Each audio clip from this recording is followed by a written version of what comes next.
நாகப்பட்டினத்தில் இருக்கக்கூடிய டெர்னிட்டி சர்ச். நாகப்பட்டினம் டச்சுக்காரர்களுடைய கண்ட்ரோலில் இருக்கிறப்ப, அதாவது நாகப்பட்டினம் டச்சு காலனிக்கு கீழே இருக்கும் பொழுது கட்டப்பட்ட ஒரு சர்ச் தான் பார்த்திங்கன்னா இந்த நாகப்பட்டினம் புனித திருத்துவ தேவாலயம். 17ஆம் நூற்றாண்டுகள்லேயே இந்த சர்ச்சை கட்டி முடிச்சிருக்காங்க. ஒரு சிறிய தேவாலயமாக இருந்து அதன் பிறகு பல 100 ஆண்டுகள் பழமையான ஒரு தேவாலயமாக இந்த தேவாலயம் மாறி இருக்கு.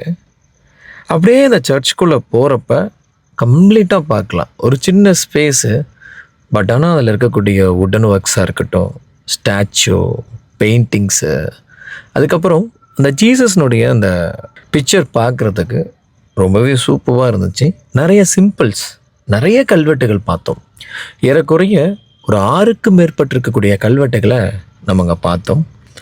17ஆம் நூற்றாண்டுகள், 18ஆம் நூற்றாண்டுகள், 19ஆம் நூற்றாண்டுகள், இந்த மாதிரி பல்வேறு நூற்றாண்டுகளில் அங்கு பணிபுரிந்த பங்கு தந்தைகளுடைய பெயர் பட்டியலை அங்கே அழகாக வச்சுருந்தாங்க.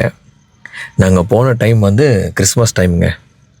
ஸோ கிறிஸ்மஸ்க்கு முன்னாடி நாள் ரொம்ப அழகாக அலங்காரங்கள்லாம் செய்யப்பட்டு தயார் நிலையில் கிறிஸ்மஸ் பண்டிகையை கொண்டாடுறதுக்கு தயார் நிலையில் வச்சுருந்தாங்க.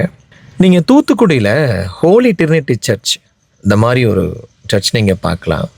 அந்த காலத்தை சேர்ந்தது தான் இந்த ஒரு சர்ச்சும். டச்சுக்காரங்க அந்த காலத்திலேயே சர்ச்சஸை க்ரியேட் பண்ணும்போது அதோடைய இன்ஃப்ராஸ்ட்ரக்சரு, ஆர்கிடெக்சர்லாம் பார்த்து பண்ணியிருப்பாங்க.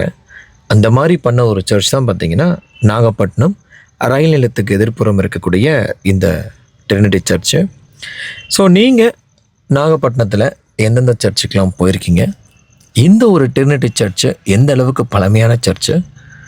உங்களுக்கு இந்த சர்ச்சை பற்றி என்னென்ன விஷயங்கள்லாம் தெரியும் அப்படின்றத கமெண்ட் பண்ணுங்கள். அனைவருக்கும் கிறிஸ்மஸ் நல்வாழ்த்துக்கள். மீண்டும் இதே போன்று இருக்கக்கூடிய ஒரு பழமை வாய்ந்த தேவாலயங்களோடு உங்களை சந்திக்கிறேன். Bye, take care, love you all. Karthik Tamilan. Karaikal Iyengar special Christmas plum cake மற்றும் கேக் ஸ்வீட்ஸ்களோடு கிறிஸ்மஸ் புத்தாண்டை சுவையுடன் கொண்டாடுங்கள்.